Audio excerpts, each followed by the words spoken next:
আওয়ামী লীগকে নিষিদ্ধ করা হয়েছে। ওরা চেয়েছিল আমাদেরকে নিষিদ্ধ করতে, আল্লাহ তাআলা ওদেরকে বাংলাদেশ থেকে চিরতরে নিষিদ্ধ করে দিয়েছেন। ওরা আল্লামা সাঈদীকে আগস্ট মাসে হত্যা করেছিল, ওই আগস্ট মাসেই ওই আওয়ামী সরকারের পতন হয়েছিল। সম্মানিত ভাইয়েরা, বাংলাদেশ থেকে ইসলামকে নিশ্চিহ্ন করা যাবে না, জামাত ইসলামীকে নিশ্চিহ্ন করা যাবে না, বরং জামাত শিবিরকে যারা নিষিদ্ধ করতে আসবে ওরাই চিরতরে হারিয়ে যাবে। সম্মানিত ভাইয়েরা,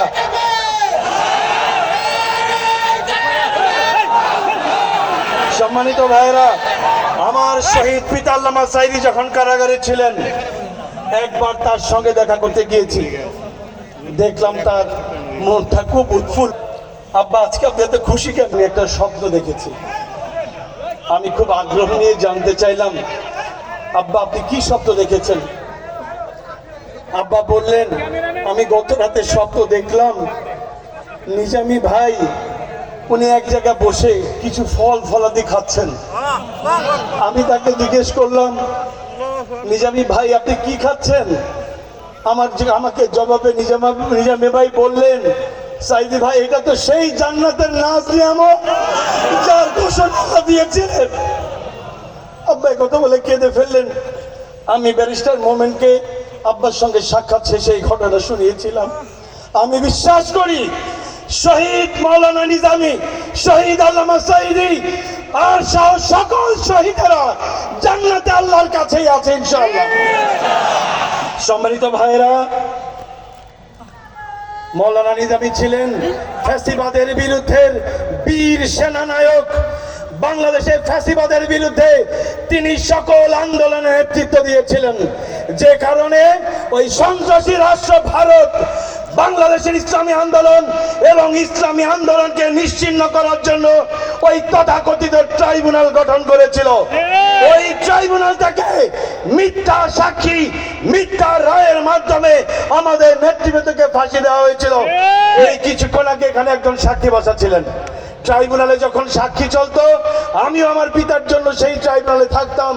আমি শুনেছি যে একজন সাক্ষী বলেছে নিজামী সাহেবকে নাকি দেখেছে পাক সেনাদের সাথে। আমাদের আইনজীবীরা প্রশ্ন করেছে তুমি কোথা থেকে দেখেছো? তিনি বললেন আমি 3.5 কিলোমিটার দূর থেকে দেখেছি। এইরকম গাঁজাখুরি সাক্ষ্যের বিনিময়ে যে বিচারকেরা ফাঁসি রায় দিয়েছিল, ওই বিচারকদের আগে ফাঁসি দিতে হবে। বাংলাদেশ থেকে ওই বিচারকদের থেকে বহিষ্কার করতে হবে। সম্মানিত ভাইরা, সম্মানিত ভাইরা, অনেক কথা।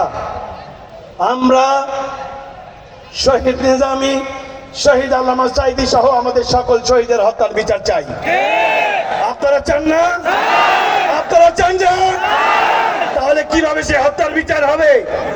আমরা কি ওদের মতো মারামারি সন্ত্রাস করব? তাহলে কিভাবে হবে?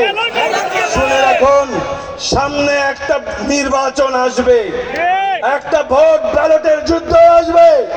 সেই ভোট ব্যালটে শহীদ নিজামীর সুযোগ্য সন্তান ব্যারিস্টার নাজিব মোল্লাকে লক্ষাধিক ভোটের ব্যবধানে জিতিয়ে আমরা শহীদ নিজামীর রক্তের বদলা নেব ইনশাআল্লাহ।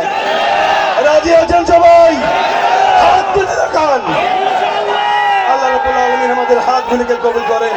আসসালামু আলাইকুম ওয়া রাহমাতুল্লাহ।